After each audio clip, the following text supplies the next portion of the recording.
নতুন দেশ নির্মাণে যুবাদের ভূমিকা অপরিসীম, কিন্তু ত্রিপুরার যুবকরা দিনে দিনে নেশায় আসক্ত হয়ে পড়ছে।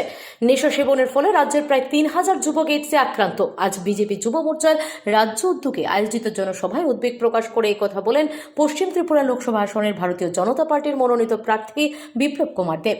এদিন তিনি বলেন, যুবারা নতুন ত্রিপুরা নির্মাণে গুরুত্বপূর্ণ ভূমিকা পালন করেন, কিন্তু দুর্ভাগ্যের বিষয় ত্রিপুরার যুবারা নেশায় আসক্ত হয়ে পড়ছে। একবার জীবন শেষ হয়ে গেলে দেশ সেবার কাজে নিয়োজিত হতে পারবে না। এদিন তিনি রাজ্যের যুবাদের প্রতি আহ্বান জানিয়েছেন নেশা সেবন থেকে তাদেরকে বিরত থাকতে। এদিন তিনি বলেন, নতুন ত্রিপুরা নির্মাণের জন্য 2018 সালে যে কাজ শুরু করেছিলাম, আজ মুখ্যমন্ত্রী অধ্যাপক ডক্টর মানিক সাহা তা এগিয়ে যাচ্ছে। আমি চাই ত্রিপুরার যুবকরা নতুন ত্রিপুরা গড়ার সংকল্পে এগিয়ে আসুক।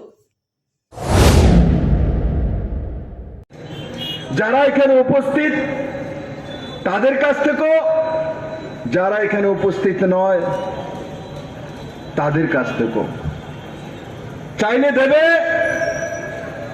চাইবো